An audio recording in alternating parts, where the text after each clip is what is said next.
It's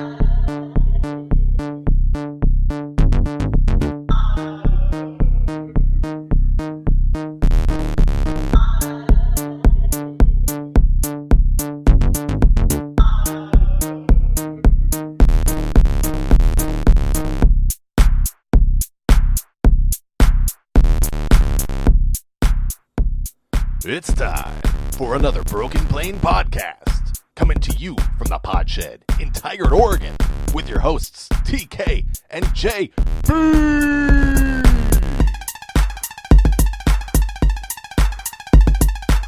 Welcome to the Broken Plane podcast, season 2, episode 10, with your host JB And me, TK. Hey TK, how you doing? I'm good. I'm doing a lot better these days. You were down for a couple of weeks there. Yeah. Well, as some of you may have noticed, we were off for what? Was it been 3 weeks? We missed 2 weeks, I think. Coming up on 3 weeks. Yeah. I hurt my back. Why did you do that? I don't know. I've been dealing with a back issue for quite a while, and I spent most of last week on the floor. That's pitiful. I'm doing better now. That's so sad. I went to physical therapy. Yeah? And it's doing good. Got some stretches, got some strengthening exercises. Hey, when you went to physical therapy, did they lay you down on a bed and like make your legs and back and arms move for you? Yeah, she was checking my thing? range of motion, and it's not a bed. It's like a table, a padded table. Like a masseuse table, basically. Okay. And yeah, picking my legs up, moving them around, checking range of motion, checking the strength of my legs, which is not great, I guess. And yeah, and now I'm doing some stretches and stuff. Okay. And it's working good. Fixing my pelvis is apparently the problem. So far, so good. Yeah. Nice. I'm back in the pod shed, so we're good. I remember we were talking about it when you were hurt, and then I was like, what are you doing now? And you're like, I'm laying on the floor working. Yeah, basically. I had visions of you like with a laptop, like laying on your stomach, typing. That's basically it. Rotating between my stomach and laying on my side. Oh, it's brutal. And working one-handed, basically. That's brutal. It was more comfortable than working at a desk, though, I will say this. Well, If we could all work laying down, we'd be a lot healthier. Is that what we should be doing? I think so. That's the preferred method, working on... It would save companies a lot of money on furniture. From a prone position. Yeah. Nice. All right. Anyway. We're back. So why don't we start right off? Twitter fan of the week. Yes, we have a Twitter fan of the week. We picked up a couple followers over the break. Kind of cool. And this one, a new one, Anton the Great at Titan TF up 615. Woo! Yes, a new guy. Tighten the F up, basically. Yep, I love it. Yeah, 615, maybe June 16th birthday. I don't know. Could be. 1 month off if it is. I like it. Yeah. He's a Titans fan, obviously. So if you're a Titans fan, too, go ahead and give him a follow. And we want to say thank you to Anton for following us. And we hope you are listening to at least one of our podcasts before you give up. Why would you give up? I don't know. This is the best show ever. Maybe we don't talk good enough about the Titans, but... Well, that might be true. If you go, Anton, go back and listen to what it was, episode 4 our first episode ever, for whatever, the NFC and AFC South episode. Yeah. We talked up the Titans real good. That was a long time ago. It was 8 months. Yeah. And don't listen to any other stuff, because I'm not sure how much we got onto them, but... Anyway. Anton the Great at Titan TF up 615. Give him a follow. We appreciate him. Woo! Titan TF. Whoa! Yes. I like it. Yeah, catch us on Twitter at The Broken Plane. Catch us on Instagram at The Broken Plane. Facebook. Little change. I applied for the name The Broken Plane NFL Podcast. We need that NFL exposure. Instead of The Broken Plane Podcast, The Broken Plane NFL Podcast. But Mark Zuckerberg and his company, in their infinite wisdom, has put a 3-day hold on it, which I don't understand. on changing. Yeah. It's probably part of the whole Russian thing. I don't know. It's like they're trying to make sure that it's not something. Yeah. Anyway, it doesn't matter. So the Broken Plane Podcast, if you search for it on Facebook, you will find it.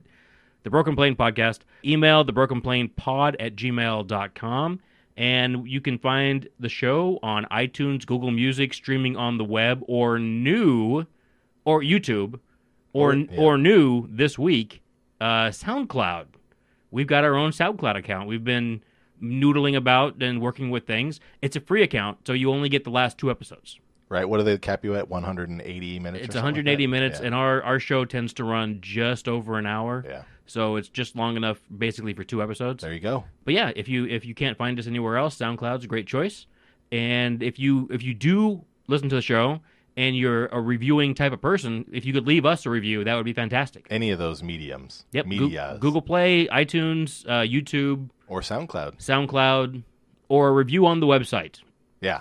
We'll take anything. You know, it's funny because we've had the website up for or the blog up for Almost a year. 0 comments. Nope. Nobody goes to Blogspot anymore. No. Why would you? The only reason we have it is so that we have a platform to be able to do some show notes. Exactly. That's the reason for it. That's it. That's that. I'm going to jump right in to the Great Big Broken Plain Fantasy Football League. Nice. We're getting really close. We're going to start advertising it on Twitter. We were trying to only give just listeners first crack at this, but apparently nobody cares. They care, but we're a long ways off. Only the few, the elite, the proud. I was surprised we got as many as we did. Yeah, we've already got 4. Yeah. So we've got 8 spots left. We're gonna keep it open as long as we can. Right now, I've actually set up the league. It's on Yahoo. If you contact us, you will get an invite promptly within, as long as it's not while I'm sleeping, it will be within minutes because I'm that excited about this. You'll be invited. We've got a live draft set up for, I believe, the Sunday prior to opening, the Thursday night opening game. Mm-hmm.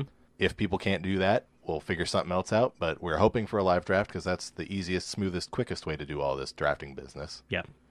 Other news, we are looking at prizes. We're hammering out some details. This has been fun. We're thinking Broken Plain logo beanie, Broken Plain logo t-shirt, and a Funko figurine of your choice. The winner gets all those. And we may even give like a t-shirt to everybody that participates. Yeah, we're kind of checking out what costs are, because if you buy some of these things more than just 1 or 2, Yeah. you get, it's quite a break on cost.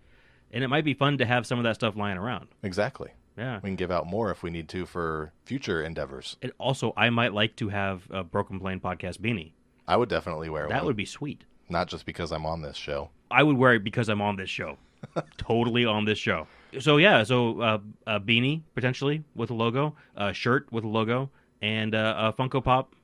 Right. But we're open to other suggestions, too. If you have something that you think you might like more, give us a tweet.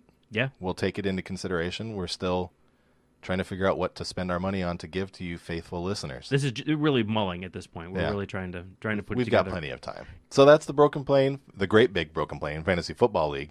Email us, tweet us, contact us however you want. We will put you in the league. You are guaranteed a spot if you contact us now. Call now. Operators are standing Yes. by. Pretty good. Not That's bad. it for announcements. Not bad. Before we missed our shows, we were talking about doing a post-draft episode. Right. And we talked about doing, maybe we'd break down teams and stuff. But we're Grade some of our top drafts and some of our, Yeah. our worst drafts, Buffalo. hey, settle down. We're 3 weeks out now, and most of that stuff's been talked about, It's all been talked to death. People are already on to 2019 mock drafts. which is the dumbest thing.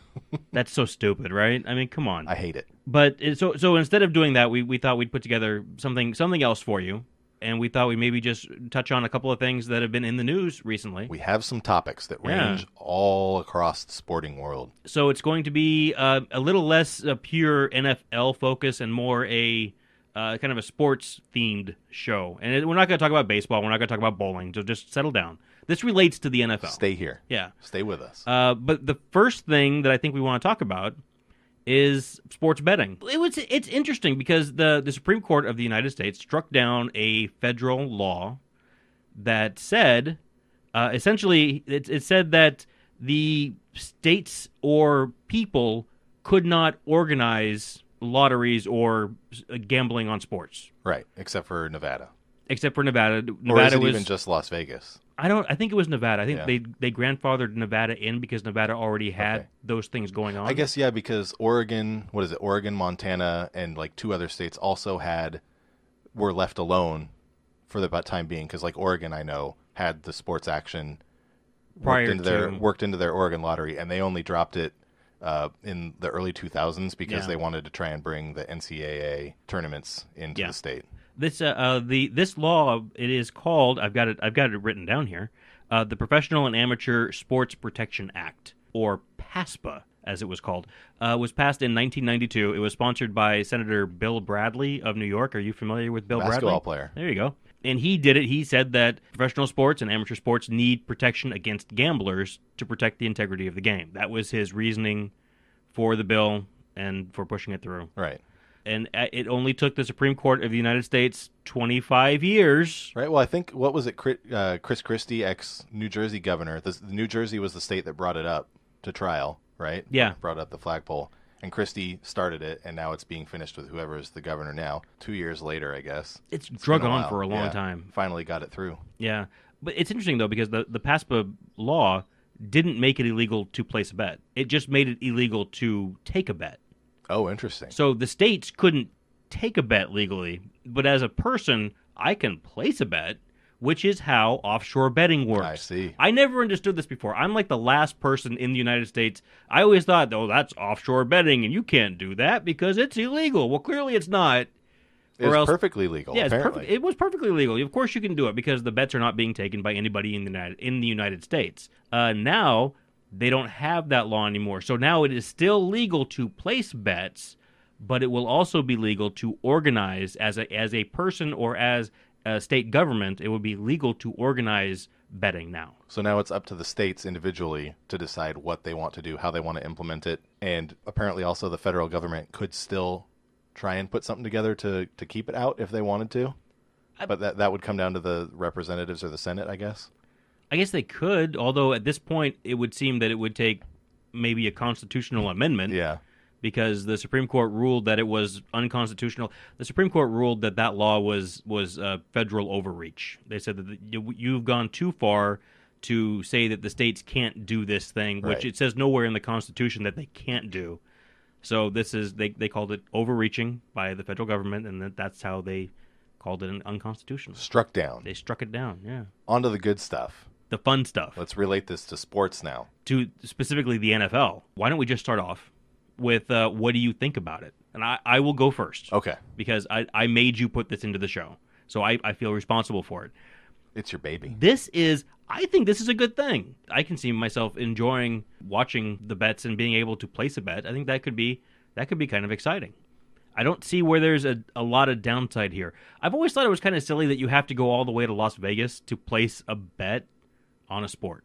Right. Or visit a website that you have no idea if your money even goes anywhere. Yeah. Or comes back to you if you win. A horribly sketchy website. Yeah. Because they're all sketchy if I think that first of all, you're offshore, so immediately you're sketchy.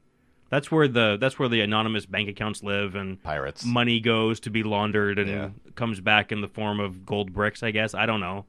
However that works, I don't know. Yeah. It's good. I agree. I think it is a good thing. If betting is going to happen on sports, why not make it be legal? I mean, apparently it's legal anyway, and it was just kind of unfairly taken away from all of us. The only people it wasn't legal for is the people who, the bookie on the corner who was taking your money. Right. And taking the risk, I guess, too, because he gets arrested and thrown in jail, or she gets arrested and thrown in jail. Yeah, I don't know. They say it's a multi-billion-dollar industry that's going to come out of the shadows now. So good. Right. That's probably a good thing. I don't really think that it's going to have that much of an effect on players or coaches or referees trying to throw games or decide outcomes. I think if they try that, now there's actually a trail of it happening. Like, they have records most likely of winning bets, because you have to present yourself as the person that won the ticket, and you're going to have a bunch of new money all of a sudden. So I think, and I imagine the leagues will probably enact some rule, as in you get caught betting no matter what amount on any, I would, maybe it doesn't have to, probably your own games. I would think there would be no problem with I was going to say Kevin Garnett, but he doesn't play anymore. Wow. LeBron James betting on the Blazers versus the Thunder. Maybe not. How's he going to affect that? I think as a matter of optics, I think that, I don't know how this is going to work out, but I imagine that as a matter of optics in the contract, every player contract is a line, you're not allowed to bet on sports. They probably don't want them doing that. No, it's like I mean, they already have riders in the contract that say you can't ride a motorcycle, Exactly. You can't skydive. What's the difference in you can't place a bet? Yeah. You cannot do that. And if it happens, your contract gets voided, maybe the league even takes action. It just says you can't, like goes Pete Rose on them and says you can't, you're out of the sport. I think that they're probably going to have to. I was doing some reading on because sports betting has been legal in Europe and Asia for a long time. Yeah. And also bad things have been happening in Europe and Asia for a you long hear time. about it. But it's not. It's funny because you don't hear much about players throwing games. Mm-hmm. In fact, the last time in my reading that I was doing, the last time a player was involved was in like 1915 in England. Manchester was facing Liverpool, and there was a line that said there was going to be 1 goal in each half. And apparently a free kick was missed, a penalty kick was missed in the second half that would have put them over. Yeah. And this was the big, oh no. But they caught him, they caught those guys. Red-footed. Apparently after 50 years though. Oh, wow. Yeah, it was like the weirdest thing. But other than that, that was the only one I could find where players were involved. Now, the United States has the Black Sox scandal. And that was in 1918. And I don't think sports betting was legal then anyway, or maybe it just wasn't regulated. I don't know. Yeah. You do hear about it. There was it was at Manhattan College. There's a documentary on Netflix. I apparently don't hear about it. I don't know about in the 50s or 60s where a group of college kids were throwing games. I mean, it's the kind of thing. It happened. Pete Rose famously bet on not just games, but his own team's games, which was, how could you be so dumb? My goodness. So will it happen? I think at some point, yes. Sure, there's going to be somebody that'll do it, but But you know what? I think it probably was going to happen anyway. Yeah. Do you think this will make it more likely to happen? I think this makes it less likely. Because it's easier to get caught, I think, now when you can go through established channels to do these things. Yeah. What else you got? I've got the one thing that I will say. We're talking about betting. How would you like to see it implemented? I kind of like the model that exists now in Las Vegas, where you just go to your casino and they've got their book. I have no idea, their book. Sure. So you go to the casino and you can make your bets that way, and the casino that takes all your money anyway can take some more of your money. I was thinking about that because I haven't... I don't know that I want to see it in widespread showing up at the kiosks in the supermarket, because that's where it'll get me. And I'm not good at this type of stuff. I'm not lucky. I don't need the chance to go ahead and This is a skill knowledge based industry. I did the sports action and it was a train wreck. It's hard. Yeah, it's really hard. So I don't need this coming into my world. I'm not against other people having it. As far as away from it as I can get, give it to our local casinos, Chinook Winds, and what's the other one? Spirit Mountain. They're both 2.5 hours away. That's too far for me to go to place a bet. That's a good distance. Yeah. If you want to go place a bet, you've got to go place a bet. That's my take. But what do you got? Because I think you're a little more into this whole gambling thing. You know, I was kind of where you were at. I'm not sure that I want to see it on every street corner because, you know, there's a lot of ads associated with it. And again, if you go to Europe and you go to Asia, the sports betting is so pervasive. I mean, the betting houses sponsor teams, right. Their logos are on half of the Premier League teams. That's what I'm saying. And I don't want that. And I've been watching the NBA playoffs a little bit this year, and I am noticing the ads on the jerseys this year. And it's like, man, are you sure you want to see Wynn Casino on the jersey? I mean, is that something you want to see? Do you want to see DraftKings on an NFL jersey? That's a slick logo. It's not that slick. It's just that's not something I would like to see. Yeah. So I'm not sure that I want to see it that pervasive. But what I will say intrigues me. If you could do prop betting from an app on your phone or on the computer, maybe even at a game. Okay, so like real time betting. Yeah, like an actual real time on things that are minutes away from happening. Yeah, like it's the fourth quarter, your team's down by 4, you just scored, there's 30 seconds left. Are you going to get the onside kick? Oh, okay. And that could be a prop bet that you would enter into your phone app. You know, after the extra point scored, now there's a prop bet. Do you want to put money on? So you just get an onside alert. Kick. New prop bet for this game. That type of thing. Yeah, I don't know how it works. I mean, I think they have. That's stuff, how it would work. I think they have stuff like this in Premier League games or some. I think there's books that cover stuff like that. But I think that would be fun if you're watching hockey and there's a slash that's committed in between the time it takes them to call the slash and the start of the face-off, is the power play going to be successful? That would be fun for me. If going into an overtime game, an overtime period, what's the outcome going to be? I would like to maybe make a bet on that. I think that would be fun too. I'm actually behind that a little bit, and now I'm wondering, is there minimum bet amounts that you can do? Because I would love to take this app and throw like a $10 spot on there, and then you can just throw, and it's all percentage based. So I'm going to bet a quarter on this little prop that's happening. Yeah. And I would do that because that feels like I'm not throwing away a ton of money real quickly. Yeah, that would be like a responsible And then maybe I would thing. just win like $1, and I would feel really great about myself. I imagine that if you were doing it... Cash out with $11. If you were doing it over an app, I imagine you'd probably, at some point you'd need to tack away on to get money out, maybe a PayPal account or... Yeah. I imagine there'd be something like that you'd have to sign up for that I would feel queasy about doing because I hate doing stuff like that. Yeah. But yeah, I mean, I think that would be a lot of fun. I would enjoy doing that. You were right, Jay. Yes. So congratulations to all of us, sports betting everywhere. All I do is win, no matter what. Hopefully. That being said, I hate putting money on games. You know what? I'm one of those sweaty palms guys, right? So if I've got money on a game, all of the enjoyment is sucked right out of the room. I just worry and stress. Small prop bets, I would enjoy doing. Very little time to get sweaty. Yeah, like you said. It's over before you started sweating. Like you said, is the next play going to be a pass? Yes. And then, I win! Woo! Or, oh no, I lost it to Buck. It's fine. Yeah, I'm down for that. Okay. So, something else. Next topic. This one's going to be fun. This is the new football league. I don't know if anybody's heard about this. I don't see many tweets about it other than from the new league themselves. The Alliance of American Football, the AAF, or the Alliance for short.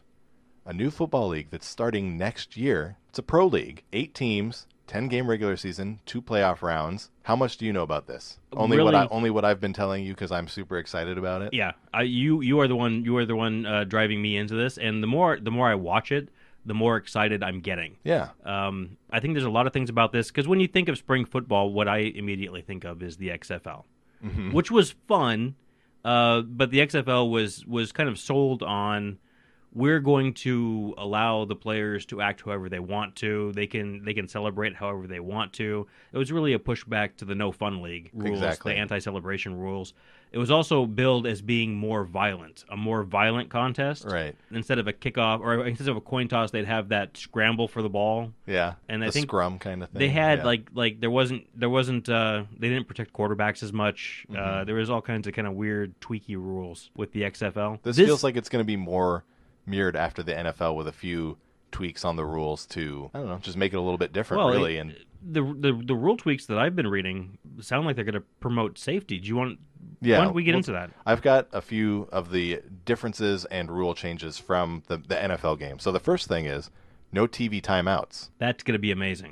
The only time we're going to commercial is apparently when the game actually stops. They're not stopping the game for the purpose of showing commercials, which is great. This is actually going to be on TV. This is on CBS. What is it, 1 game a week on CBS? And then they're carrying the other games on their streaming service, and then the Alliance is also putting out their own app that will stream the games. It was interesting because I'm not sure that the mothership is going to have a game a week. They're going to have the inaugural weekend. They're going to show games, but the rest of the games I think we're going to be on CBS SN. Though they're sports network. CBS Sports Network. Okay. Yeah, but all of the games that weren't on the Sports Network were going to be shown for free on the app. Okay. That's how I read it. There's not a lot out there yet. No, surprisingly. no. It's hard to figure it all out. They're taking their time, even though they're less than a year away. No TV timeouts. The play clock is coming down from 40 seconds to 30 seconds. That's insane. 30 seconds is no time at all. If you've heard John Gruden's play call, you can't get that call into a quarterback's headset. He's not allowed to join the Alliance. It just won't work. Just one-word calls. That's all we have time for. Yeah. It's burger, burger, burger, and then line up and hike. I think it might help quarterbacks develop a little bit more of a Peyton Manning-ness to their game.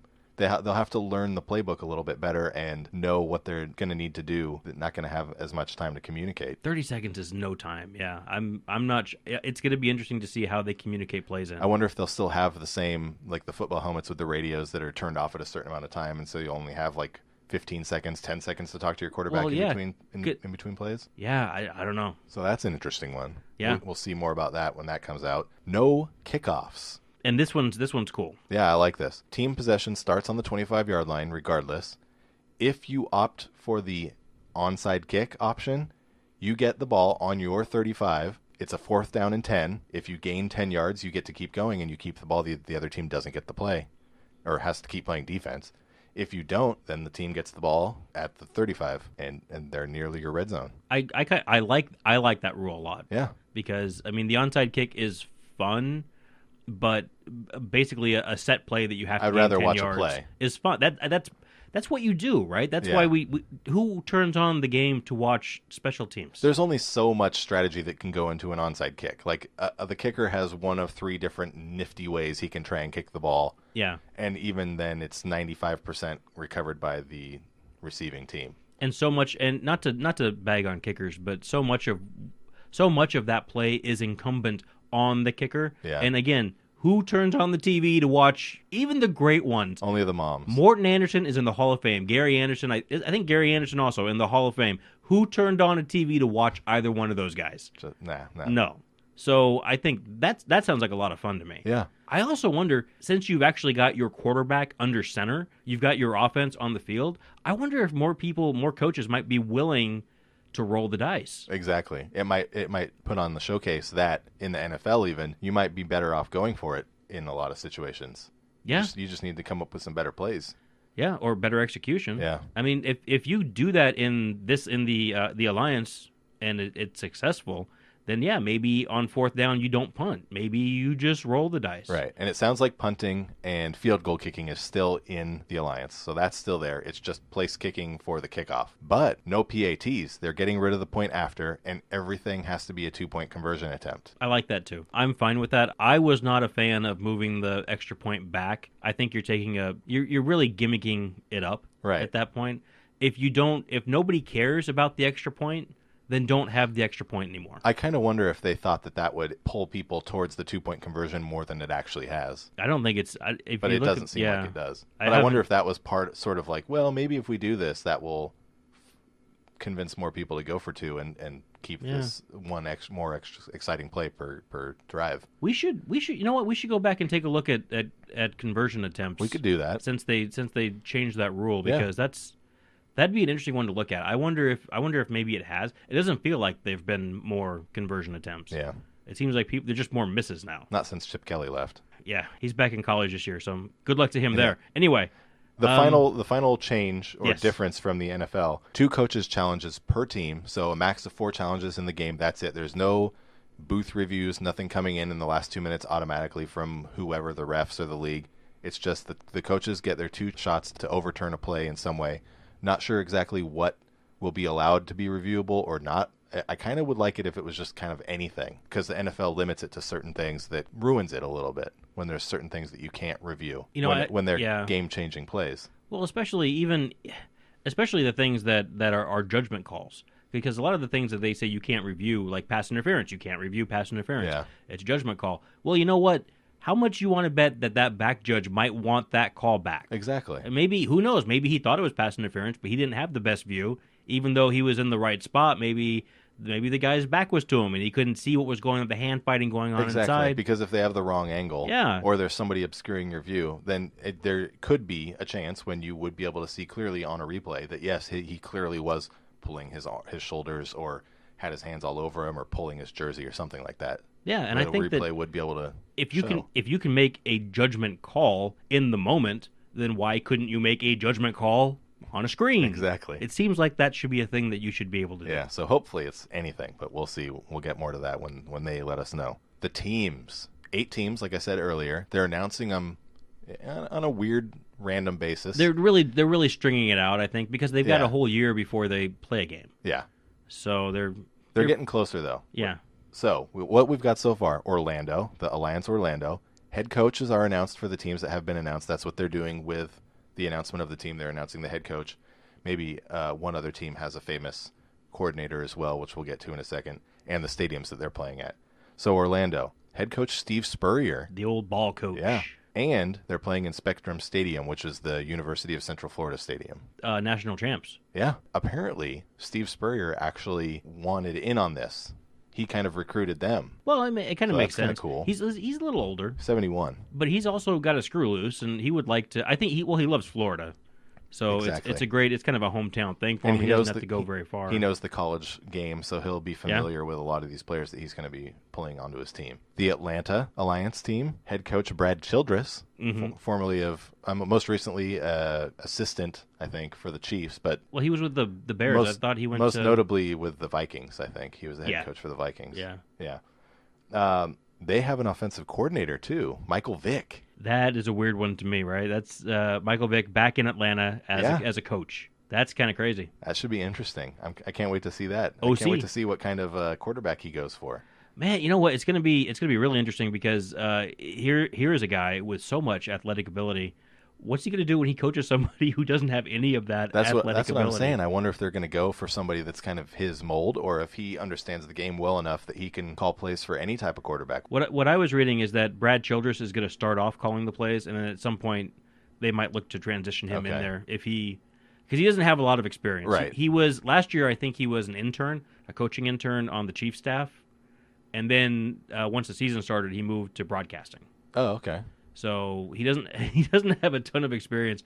It's interesting they gave him the offensive coordinator title. Right. Kind of makes me wonder what's the criteria here to get that title at this level now. Could you and I go apply? No. Are you sure? It sounds like they're going after big names. They want to make sure that people understand that it's coaches who understand the pro game and who are familiar with the way the players are. Well, I think that's what a lot of it is. But if that was true, then Steve Spurrier wouldn't be there either. So he was in the NFL for us. He was the guy who said that clearly because Sean Payton was sleeping in his office, he was doing it wrong.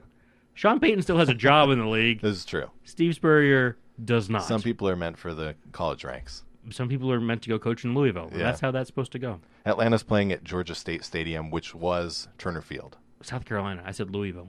Didn't I don't Spurrier? know. You don't care. Florida Okay. is all right. Yeah. It's fine. Alliance Memphis, third franchise. Head coach Mike Singletary. Can't do it. One of the best Bears linebackers ever. Can't play with him. Can't coach him. His rant about Vernon Davis when he love was that. 49ers coach. It was so classic. Yeah. That's a classic rant. And, well, you know what? The best part about that rant is Vernon Davis really took that to heart. And he I don't want to say he completely changed after that, but he worked hard. Yeah, and he's still playing. Is he really? Yeah, he's been with realize Washington for a couple of years Oh, and that's actually right. That's helping right. out immensely since Jordan Reed's heel or whatever and foot is never healthy. That's right. But since Mike Singletary was with him and got on him in San Francisco, he became a better pro player. Right. So, but I just love Singletary. That whole thing is just awesome. Yeah. Talk about calling out a guy. Wow. So good. And he's going to be in Memphis now. Right. They're gonna be playing at the Liberty Bowl Stadium, which is University of Memphis. Salt Lake City just had their announcement yesterday, Wednesday. SLC. Yeah, they got my guy, Dennis Erickson, Beavers coach, and your guy, ex-Seahawks coach. He has been, talk about, man, he's been everywhere. Sorry, he's 71. I'm not sure how old Spurrier is. Probably 70 is something. Spurrier's somewhere around there, yeah. Erickson, what I love about Dennis Erickson the most is that Dennis Erickson will coach anywhere. He does not give a bleep. He's coached for the Vandals in Idaho. He won a national championship in Miami. He went to Seattle, like you said. Yeah. Washington State, Oregon State. I think Green Bay, too, for a little bit. Was he? Yeah. I think so. It's just crazy. And most recently, he was like an offensive assistant with the Utes, which is where they'll be playing at the Rice-Eccles Stadium. That's pretty cool. I mean, you know what? It sounds like he just wants to do football things. That's what he wants to do. So good on him. I do have a soft spot for Dennis Erickson because Dennis Erickson was the coach there before Holmgren, and his last season there, he got hosed by a couple of pretty bad calls. If he would have made the playoffs that year, his last year, I think he would have kept his job. But he had to contend with Vinny Testaverde's helmet being confused with a football. Oh, your favorite play. Yeah. Here it is again. That's more that one bothers me more than who is it? It's Ben Roethlisberger's Roethlisberger helmet. one, in the Super Bowl because that was fine. Vinny Testaverde's helmet was confused with a football on a 4th down play that put the Jets in the lead in that season, and it essentially cost Dennis Erickson his job. And it was something that the Seahawks needed because they needed to get out from under Dennis Erickson. And Holmgren came in, and there was a culture change, and then we are where we are. But I do have a soft spot in my heart for Dennis Erickson. Good. That might be our team. I'm not sure yet. We'll have to see what else comes out. We'll see. So that's the closest team, I think. It is, yeah. At least so that far, they've announced. Unless we get like a Sacramento or something. But the only team, it's official announcement tomorrow. They announced that it would be Phoenix. So it's the Phoenix team. We don't know the coach yet. We'll find out in 12 hours or so. They're going to be playing at Sun Devil Stadium. Well, now you said there was some speculation. I did see a little bit on Reddit that people were saying Rick Neuheisel, because somebody had apparently jumped the gun at the Alliance web quarters and posted a splash page. Okay. But the link was gone when I went to it, so I couldn't actually see what it said. So I don't know. And then I read somewhere else on Reddit that Neuheisel might have ties with a possible California team that they might unveil in the coming weeks as well. So Neuheisel's a possibility for Phoenix or another team, but there have been some other college names. But so far they've got guys that have been in the NFL. I don't know if Rick Neuheisel has. I can't. You know what? That's a good question. I don't remember him ever being in the NFL. But honestly, I don't really care. He's coached major college football, and for my money, with the players that you're getting and the format that you're looking at, I don't think you need to have an NFL coach. Right. And well, now that we're on to that, let's move on to that since that was the last team that's available now. We'll got 3 more teams coming. But three more teams yet to be announced. Right.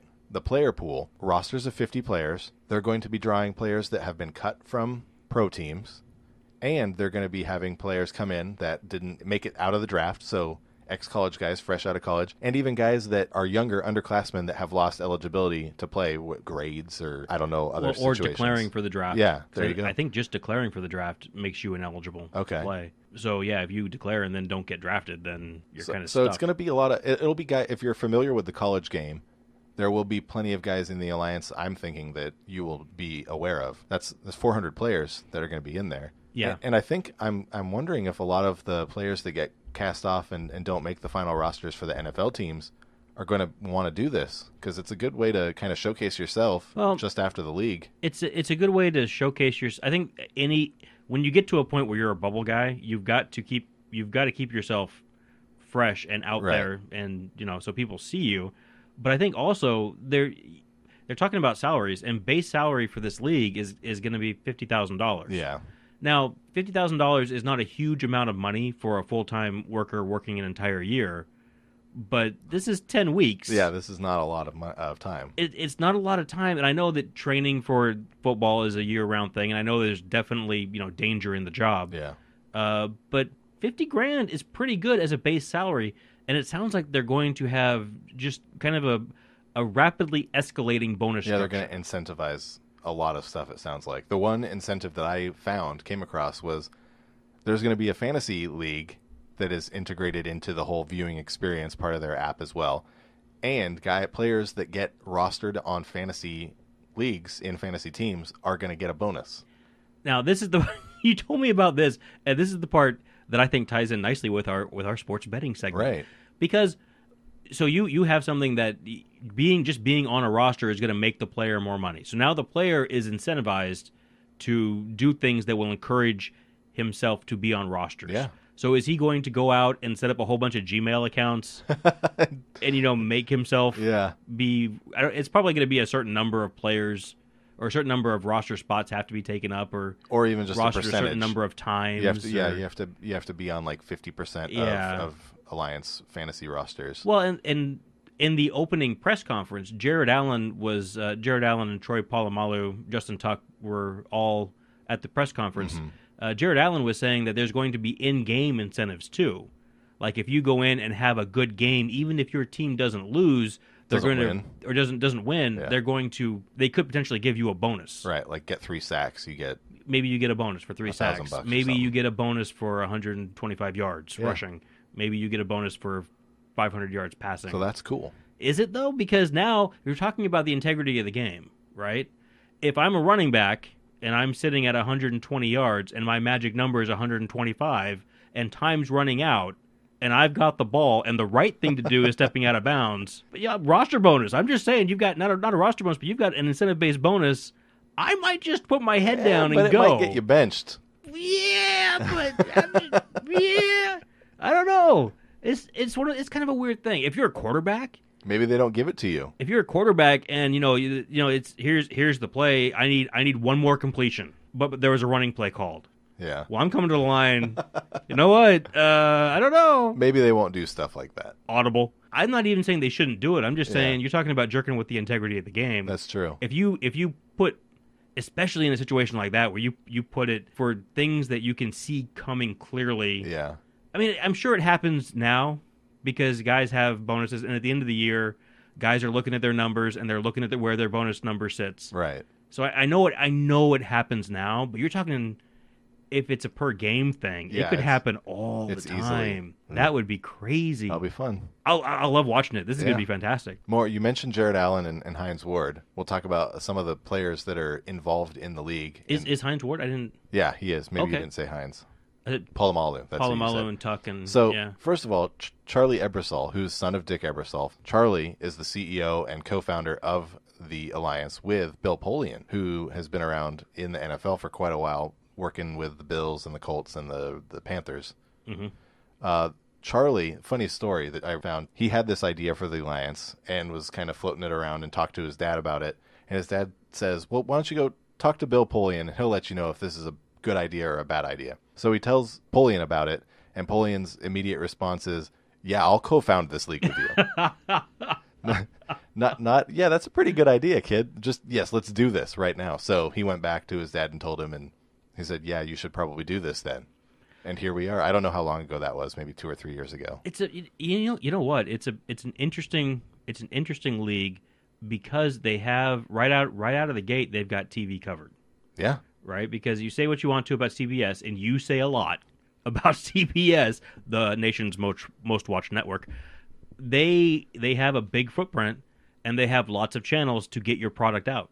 Yeah, they do. So you've got the one thing that really kind of flummoxes other people covered right out of the gate. Well, as much as I can say that they have terrible television shows. Programming. Yeah. They know how to do their sports. You're not a huge fan of, police procedurals. Anything that they play. Or retreads. I don't think I've ever seen a TV show on CBS that I like. What? How could you say that? The Price is Right? The Price is Right is, I think it's NBC. No. Maybe it's CBS. It's CBS. Is it? Yeah. That's daytime, though. It doesn't count. That's the only thing. You don't like Blue Bloods? No. Madam Secretary? You don't like Madam Secretary? Keep naming them. I'll keep saying no. Criminal Minds? No. Criminal Minds, SVU? terrorist? No. No, SVU. There's a lot. All 16 Law and Order? No, Law and Order is NBC, isn't it? CSI. CSI was. Oh. They're gone now. Okay, They're good. off. NCIS. Yeah. That's and the one. Los Angeles and New Orleans. Yeah. All trash. What? Not all of them. All trash. LL Cool J's awesome. Anyway. Okay.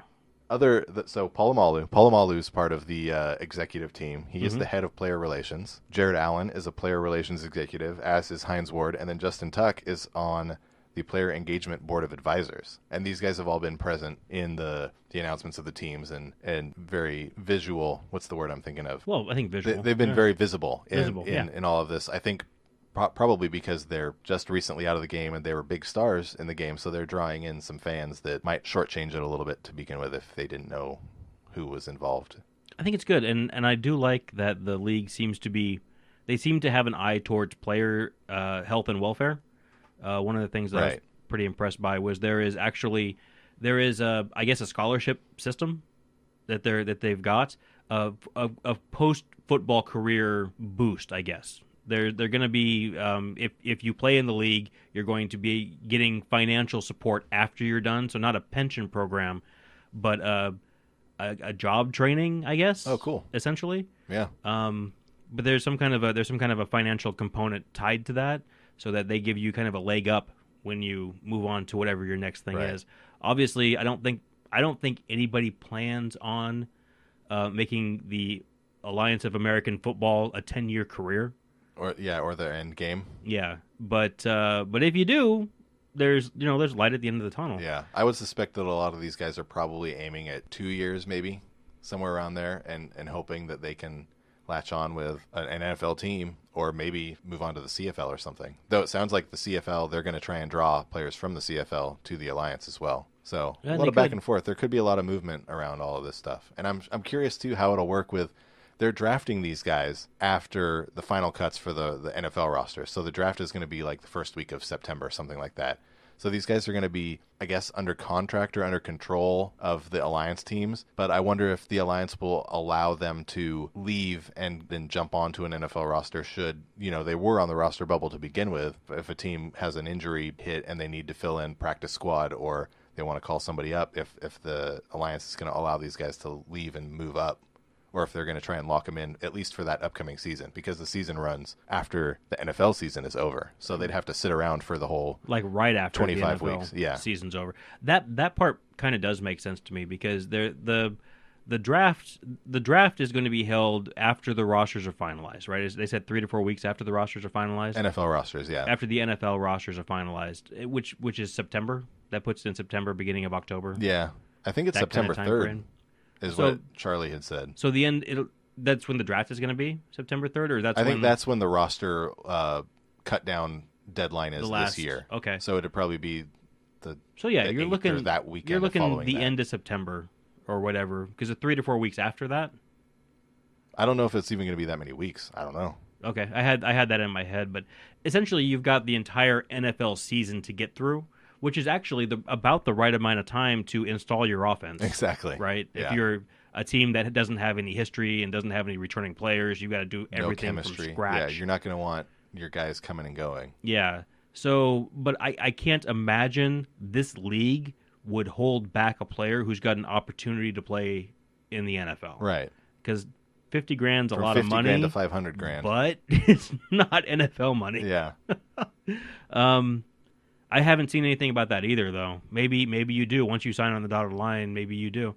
I know that from a legal standpoint, I don't think that there's any legal reason why you couldn't do it. Yeah. Because oftentimes NHL players will, not oftentimes, but NHL players will. It's not unheard of. Yeah. Not so much anymore because there's agreements in place, but they used to go over to Europe all the time. Mm-hmm. Yeah, I'm under contract. I don't care. I'm going to go play for Lokomotiv in the KHL. And the other way, too. I mean, I'm going to go play in the NHL, but you've got 2 years on your contract. Yeah, but I also have a ticket for a flight to New York, so I'm going to go do that. Yeah. The other thing they're doing is did you talk about the geographical regions? Oh, yeah. There's going to be 4 East teams and 4 West teams, and each team is going to be tied to a set of 4 NFL franchises. And they will get sort of like a rights of first refusal on any players that are cut from those teams on the final roster cuts for the NFL. So I'm imagining the Orlando Alliance team will have rights to sign anybody that's been cut from the Dolphins, the Buccaneers, the Jaguars, and some other team. I would have said Atlanta, but there's a team in Atlanta, so I'm not sure. Carolina, but I would imagine Carolina would go to Atlanta. Yeah. So it sounds like Bill Polian is sort of like a savant for this type of thing. He's really into the analytics of putting together where teams will be allowed to draw from. And I think the local universities are going to be part of this whole proximity to the Alliance team as well. So all the Florida universities are going to get drawn in by the Florida Alliance franchise, and same with Salt Lake City is going to get the Utah and Idaho and Boise State and Oregon State and Oregon. And so that's kind of interesting. And they haven't announced what the feeder schools and teams are going to be for each of the Alliance teams yet, but that's going to keep the players kind of local. Yeah. And each Alliance team will have players that they're more familiar with, I think. I think that's a pretty smart thing to do. I think if they can make that work. Yeah. That's a good way to do it. It's interesting too. The league isn't set up like a traditional sports league, like the NFL, where you have a league and then each team is owned by a person, right, or a company or whatever. But this is more like Major League Soccer, where the team is run by a person, but the person doesn't own the team. The person owns a share of the league. So all the teams are owned by the league. And I think that's a pretty good model for it, especially to start a league like this, because it's going to be rough sailing ahead, to get things started anyway. Yeah. I think that this has potential to work, and not because it's going to, rise up and challenge the NFL, No. but because it's going to be something that's sustainable. And the XFL that was the XFL's big problem. It just wasn't sustainable long term. They tried to do it. I think the XFL also had the league. I think also owned all the teams in that franchise as well. But there just wasn't. Once you got past the initial, wow, it's spring football, then people just kind of went away from it. There wasn't a great media presence behind it. Yeah. It was kind of hard to watch on TV. It feels like, it is tied to the WWE because it's Vince McMahon. Yeah. It didn't feel like, I can't even explain it, but for some reason, the Alliance feels like an NFL product. It feels like it's going to be comparable to that. Whereas still, even now, after I've seen the XFL previously, and they're apparently bringing it back in 2 years, and it's going to be different, it still feels like it's going to be the same, and I feel like I am far more interested in the Alliance than I would ever even consider. I don't even care at all about the XFL, and I don't know why it is. I can't explain it, but I am. It could be fun. I think also interesting, Dick Ebersol was part of the XFL, the original XFL with Vince McMahon. So now he knows what went wrong. Now his kid is just striking out on his own. Ebersol's on the board of directors for the Alliance as well, so he's there giving input. So there's history. I think it's gonna be fun. I think it could be pretty exciting. I'm excited for it. Yeah. All right. So did you have anything else you want to talk about? That's enough about the AAF. The AAF, which I still try to call the Alliance Football League, and it's not, or something like it's that. It's the Alliance of American Football. Yeah. Yeah. It sounds like they just want to be the Alliance, though. The Alliance. So if you ever hear us say the Alliance, that's what we're talking about. Kind of a quick news and notes thing for us. You saw that Peter King is leaving SI. Legendary writer and a little bit talker. Yeah. He's done more recently, but he cut his teeth doing Sports Illustrated's NFL coverage. Yeah. He's part of the Hall of Fame selection board, isn't he? It wouldn't surprise me. I think he is. I think that's how important he is to the football writing community, football journalism. He's not quitting, though. He's just leaving SI and he's moving over to NBC. Yeah, so. He's quitting SI. He's quitting the Monday Morning Quarterback, which is really too bad for me because I spend quite a bit of time on there, especially during the season, on the MMQB. They do a great job. They've got pretty in-depth stuff. They're pretty smart writing. So to lose him from that is kind of a letdown for me. But he's going to be moving over to NBC Sports, and he's doing it for the very best reason that I can think of, is that he doesn't feel like covering the NFL in the off season anymore because it's dumb. Yeah, I agree with him. I think my favorite thing that I saw. This podcast is hard to do right now. It is right. But my favorite thing with Peter King was he was on. It was I don't remember the guy's name. Was it Adam Schefter's podcast that he went on and he said he was complaining about the 2019 mocks. That sounds right. Anyway, yeah, he was on a podcast and he was talking about how literally days after 5 days after the draft of 2018. Yeah, there's a mock draft for 2019. Yeah, and how this is what National Football League coverage devolves into in the offseason. He called it the offseason of football writing the hype of crapola, basically. Yeah. Just writing stuff that doesn't matter, and it's just garbage journalism. So he's decided that instead of doing that again, which he's done for the last 30 years, he's going to go to NBC, and he's going to take TV money, and he's only going to work during the season. And, that's it. The podcast we're talking about is the Sports Media with Richard Deitsch, Deitschch. Right, Rich Deitsch. It's kind of a fun podcast if you're into coverage of the people who cover the sports. He does a sports media podcast, so he does interviews with other broadcasters, writers, interviewers. Yeah, which is it's a little. It's for good talk show stuff. I mean, they both know what they're doing.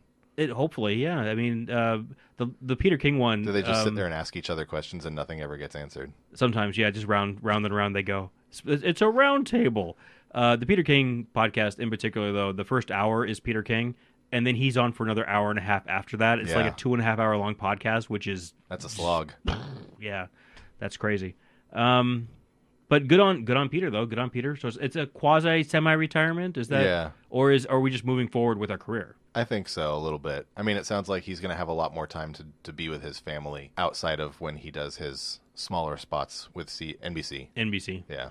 And he's been doing NBC Sunday Night Football, so he's not new to the television studio. Good on him though. I'm gonna miss him MMQB though. I hope I find somebody else. I heard that he was still going to have something similar. It won't be the MMQB name, but there will be something similar from him when the season starts. So you'll still get something, just only for 16 to 17 weeks. Well, he writes really good in-depth stuff. So if you catch his articles, it's usually some pretty good in-depth on some topic or other. It's not surface level mumbo jumbo like we give you. Yeah, not like the 500 words in a box gloss that we just throw out there because we got to put something out there. Oh no, we got to put something out there today. But he actually takes the time to go in, and he's a pro. He's an old pro. He's done it for years.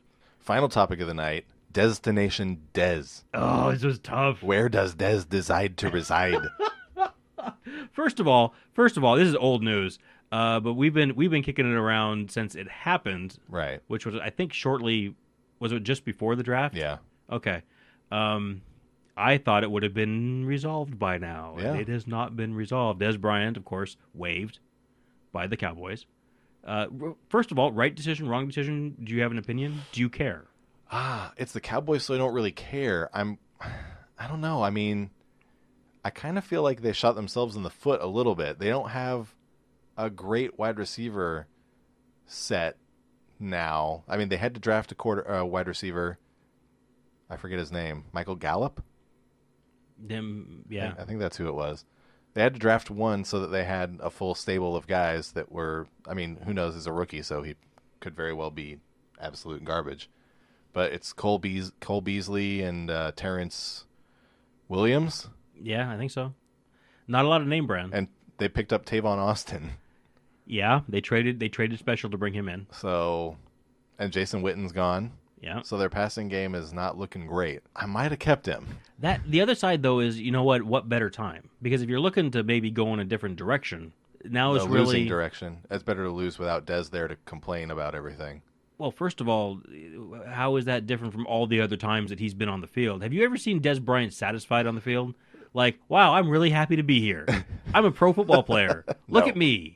No, he walks around angry. He's a troublemaker. He's like he's not like Terrell Owens, but I mean it's like Keyshawn? No, Keyshawn had some fun. Keyshawn had some fun, but Keyshawn also I felt like Keyshawn would get into you, but Keyshawn very much wanted to win. Yeah. And he wanted the team to win, and he wanted everybody on the team to pull on the same oar. And you could see when he started getting frustrated with the Jets and then later with Tampa Bay. Yeah. That would, to me, you could really almost feel it coming through the TV. The reason he was mad wasn't because he wasn't necessarily getting the touches. Yeah. Although "Just Give Me the Damn Ball" is still the best title for a book ever. But it was because his team wasn't winning. Yeah. And you weren't doing the most that you could to make the team win. Right. And he was going to hold you accountable for that. You ever feel that way with Dez Bryant, or do you just feel like Dez Bryant is? Yeah. No comment. Yeah. I don't know, for a guy he's kind of average size, and he's an average speed guy. 6'2", 220. Yeah, and he's not a blazer. And he doesn't run routes terribly well. No, I'd never heard him really praised for it. So why would you? He doesn't have him? great. I mean, okay, he had 3 1,000-yard seasons consecutively, and they were all over 10 touchdowns. Mm-hmm. But bookending that has been quite a few seasons of mediocrity and really second or wide receiver 2 numbers. Yeah. 800 yards, 5-6 touchdowns. And why do I want to keep a guy with that kind of an ego around to play second receiver? Yeah. I mean, this goes back to, to me, this goes back to what are you willing to put up with from that position from an attitude standpoint? Right. Right? I mean, because you will get, if you are top level talent, you can do anything you want, right? Pretty much the sky is the limit for you as far as acting like a weirdo. Yeah. If you're not that guy, you don't get to do all those things, right? Yeah. If you're Brett Favre, maybe you get to come late to a meeting. If you're Tom Brady, maybe you can get to the practice field 2 minutes late. Maybe you can miss stretching, right? But if you're not, by God, you better be there. And it feels like Dez Bryant used to be one of those guys, and then maybe he's trying to still act like he's that guy, and maybe he's not. No. So okay, I'm also kind of fine with the Cowboys letting him go Yeah. at this point. He tried out in Baltimore. Or I guess he didn't try out, but he went to visit. Yeah, and they offered him a contract. And he said no. I think it was because they offered him a multi-year deal, and he just wants a 1-year deal. So it must have been 2 years from Baltimore, and he said, no, I want 1 because I want to show that I've got it. I'm still Dez, and then I'm going to lock up one last 4-year contract before I hit the road. So that's what his thinking is, and that's why he didn't sign with Baltimore. Man, that's weird to me because if you look at the other teams available, the other potential landing spots for him, Right. I don't think there's a lot of options. Yeah, so first of all, somebody at Adam Schefter, I think, asked Jason Witten. Newly minted to the booth in Monday Night Football, right? Right. He asked Witten where he thought Dez would go because, of course, they're teammates, so he knows everything. So he just went ahead and said, probably because he was put on the spot, I'm going to say Green Bay because, sure. Well, there's been some churn in Green Bay. Yeah. They lost Jordy Nelson, but they still have Randall Cobb and Devontae Adams, and they drafted 3 wide receivers in the draft. Yeah. Granted, they were later round picks, but they still have 3 guys that they want to probably try and integrate into the system. Yeah. I don't know. I mean, that's not an ideal spot. no.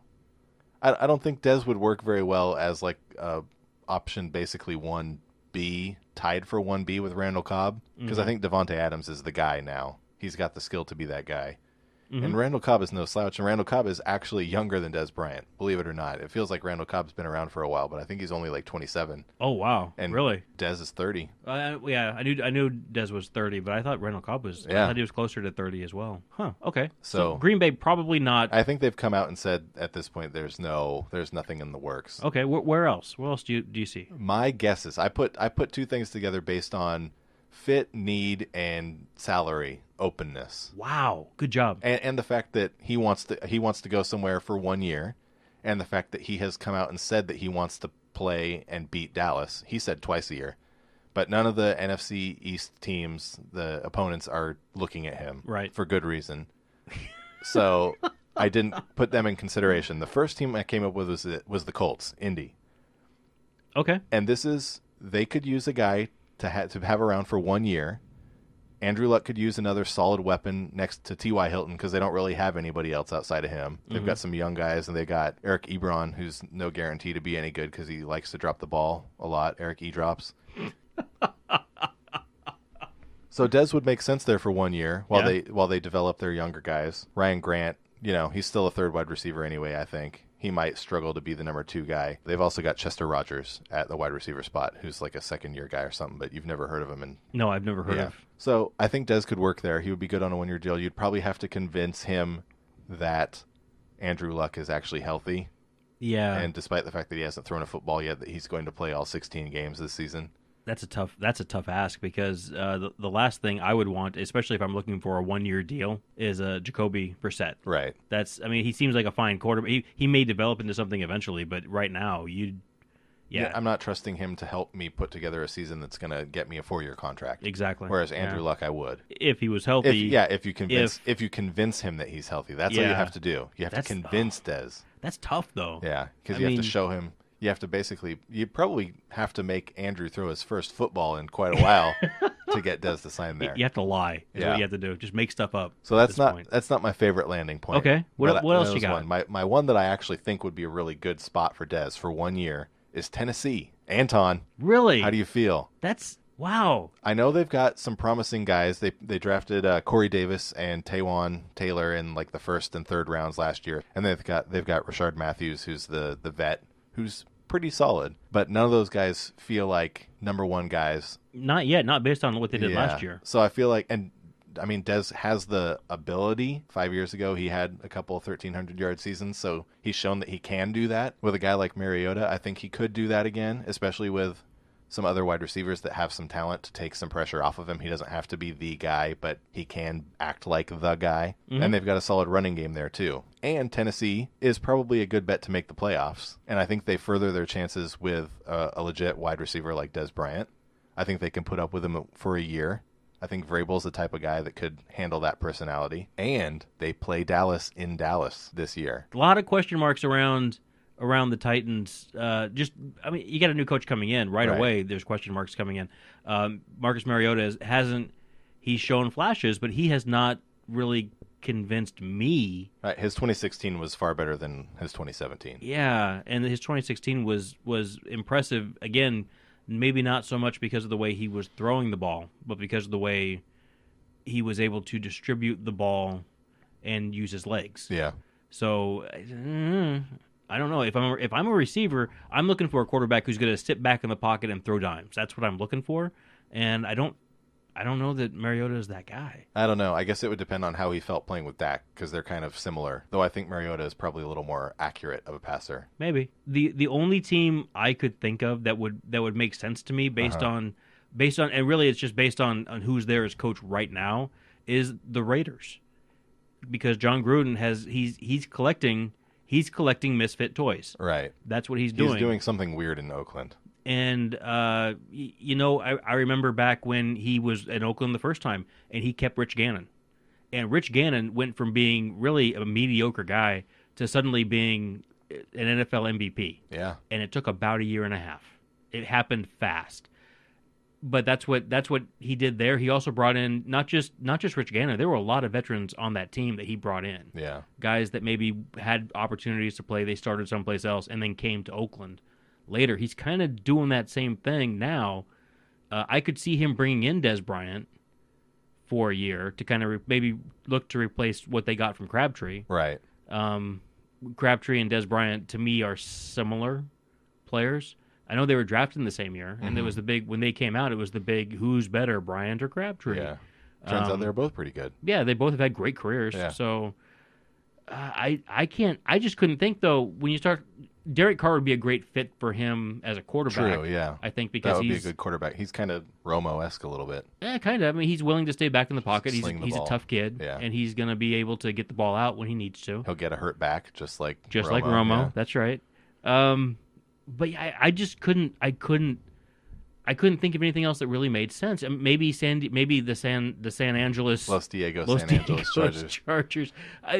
Just because, again, they've got a veteran quarterback. The Chargers, I think, are set on wide receiver talent at this point, and I would have liked the Raiders as a destination had they not made the trade for Martavis Bryant during the draft. Yeah, because I think that was their replacement for Crabtree. Because they got Jordy Nelson now, and they've got Bryant, and they have Amari Cooper still, and so they don't really need if he figures out how to catch the ball. Yeah, but I still don't think they put a fourth. No, there's no need caliber to. Wide receiver on that roster. Well, settle down, settle down there, Tiger. I mean, Gruden might love that, but I don't think they do it. No, I don't think they would either. Yeah. So yeah, that's it. I mean, and this is exactly the reason why Peter King doesn't like covering the NFL in the offseason because it's just guesswork. It's just guesswork, yeah. And of course. During between now and training camp, things are going to shake out, and during training camp, injuries are going to happen. And you cannot tell me that come opening day of the season, there isn't going to be a home for him. Yeah. In the NFL. Of course, I felt that way about Colin Kaepernick, and look where he's at now. So who knows? You know what I'd like to see now that I'm thinking about it, just because it was such a rough year, and things are turning around. It looks really good in Cleveland. I mean, they really have no need for another wide receiver. No. Why would they need that? Because they've got Josh Gordon, they picked up Jarvis Landry, they've got Corey Coleman. Yeah. And they picked up Jeff Janis too. You just want to cause trouble now. But I mean, Cleveland, they've been bad for a long time, and if they've still got money to spend. They got a lot of money to spend. Yeah. And I'm sure, I don't know. I mean, the quarterback situation there isn't ideal. I mean, it's not ideal, but it would be hilarious if they went for it. You know what? That I've heard weirder things. That's really not a bad get. Yeah. And that would make great television because the Browns. Yeah, that would be great for Hard Knocks. Browns are on Hard Knocks this year. Just got announced today. Yeah. So, you know what? Maybe I would watch it. I'm going to watch anyway because I think I'm excited for this one. It's going to be fun. Yeah. I like a lot of the guys on the Browns this year. Good pull. That's not bad. Dez Bryant to the Browns. I still like Tennessee more. Tennessee. I would bet on it if there were an app on my phone. Can you get the odds on Dez Bryant? I would put 25 cents on Dez to Tennessee. That would be sweet. I don't think there's that yet. I can't think of where else he might go. Yeah. Green Bay sounded like a decent option, but I don't think. I mean, it sounds like Green Bay's not interested. Well, and after you look at it, it really doesn't make as much sense. I do think the Aaron Rodgers type quarterback, a veteran quarterback, somebody that he's been around the block, somebody that Dez can look up to almost, and somebody that he can respect so that there's no drama, and somebody that can put Dez in his place if he starts to complain about getting the ball. Well, how about, let me ask you this then. You talk about Aaron Rodgers. What about New England? Tom Brady? Yeah. I mean, that's the one thing that nobody wanted anybody to say because now it's going to happen. The downside And to you that, went and did it. The downside to that is he would have to put up with Bill Belichick, who is not the easiest person in the world to. Right. Also, keep in mind, Bill Belichick is the guy that walked away from Randy Moss. Yeah. So Randy Moss had the season of his career, and then he said, I forget, he said something kind of offhand at the end of the season after they lost the Super Bowl to the Giants. I think he was gone. Yeah. It was just... But you don't care if Bill Belichick walks away from you because you want a one-year deal. Yeah. Going to the Patriots is about as good a shot as you get at guaranteeing you're going to the Super Bowl. Yeah. And you get to play with the greatest quarterback ever, and he's probably going to pad your stats and get you that good contract that you want before you quit. Of course, for every Randy Moss that went, there's the Ocho Cinco. True. That wound up in New England. Yeah. So maybe it's not a good idea. I don't know. I could see him going for it if New England courted him. Yeah. Yeah. Now you know where Dez Bryant's not going to wind up. Yeah, exactly. All right. Did you have any trivia this week? No trivia. I begged and I pleaded and I begged some more on Twitter and nobody came to us. Do you want to do a question from the calendar? I will pull a question from the calendar. Are you in the mood for a little Washington football team trivia? Hit me. This is entitled Team Records. Team records. Which Washington quarterback holds the franchise record for the most career touchdown passes? Ooh, good question. Sammy Baugh, Billy Kilmer, RG Jr. Go Ravens. D. Sonny Jurgensen, Joe Theismann. Well, I don't think it's Thiesman. We're just going to scratch him off the list. And it's not Robert Griffin Jr. Who Go Ravens. Who played all of one full season? Yeah, with 6-7 the games. red- I forget. the Washington football. The Giants. Washington Football Giants. No, yes, Washington football team. You know what? I am going to, because it's, oh man, I'm going to go with Slingin' Sammy Baugh because he had some truly remarkable stats from, it was like the 50s, I think, when he was playing. It might even be the 30s. When did Sammy Baugh start playing? I don't know. You were right, Jay. It is Sammy Baugh. Slingin' Sammy Baugh. The correct answer, Hall of Fame legend. He still holds the team mark, 187 touchdown passes despite retiring in 1952. 52. Okay. What a so yeah. troubled franchise we have. That they haven't managed to come up with somebody better than Sammy Baugh in the last half century. Hey, guess what? What's that? Baugh also holds the punting average record and starred on defense during the era of two-way players. Yeah. He was easy money back in the day. That guy was pretty fantastic. It's funny if you go watch highlights of Sammy Baugh. You get the whole leather helmet experience, and he's got his throwing motion. I don't know if guys don't throw like this anymore, but it ends with almost an kind of an uprising movement at the end. Really? You'll have to. I'm doing the like anybody you're can see doing me. it. It looks like he just kind of underhands the ball up and kind of lofts it. Which It's just woo. I would imagine it works back then. A lot of things worked back then. So wow, Very Sammy Baugh. cool. Sammy Baugh. Good job. Thank you. I would have no idea. Just high five. Okay, so that's it. That's all we got. We're going out to the outro. I'm digging the new intro outro music we've got going. Right. I made a new song for the intro, and we're recycling the last intro outro as the outro. Nice. And I might make something up again You're new for next time. Doing work. Yeah. Doing work, son. It's I fun. like it.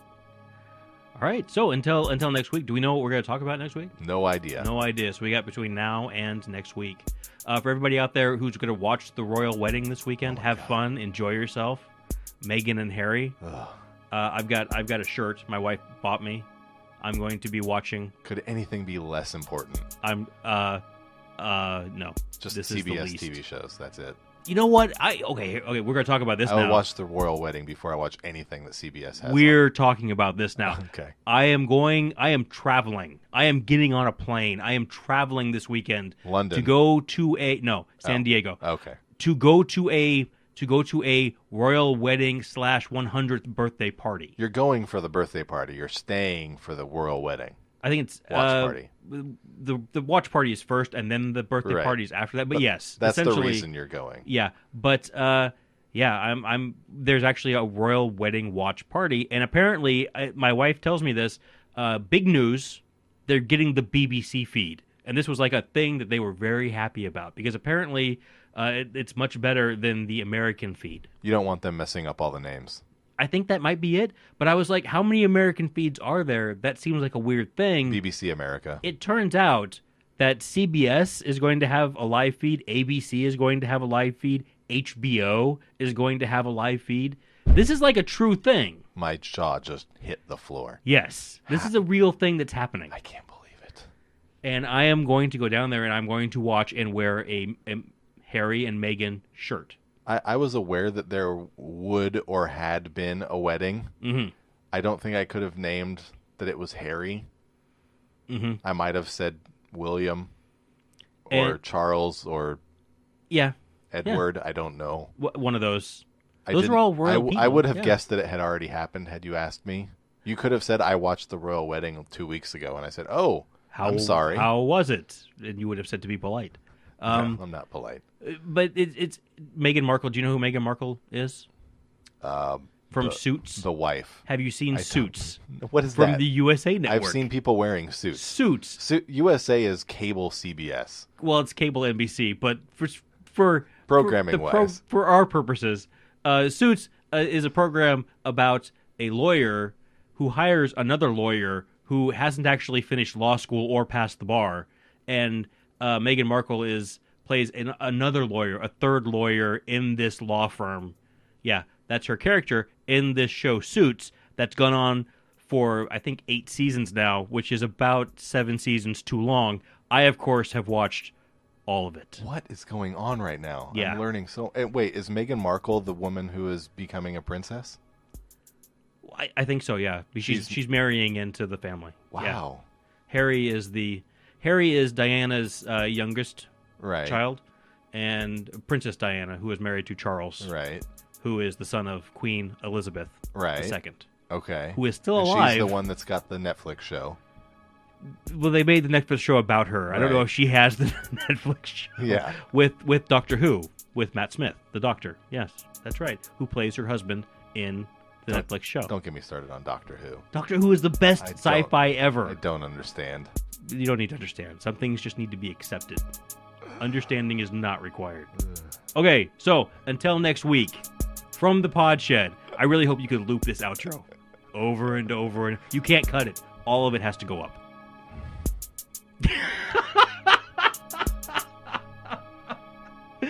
Until next week, I'm JB. I'm TK. Have a good night. Bye.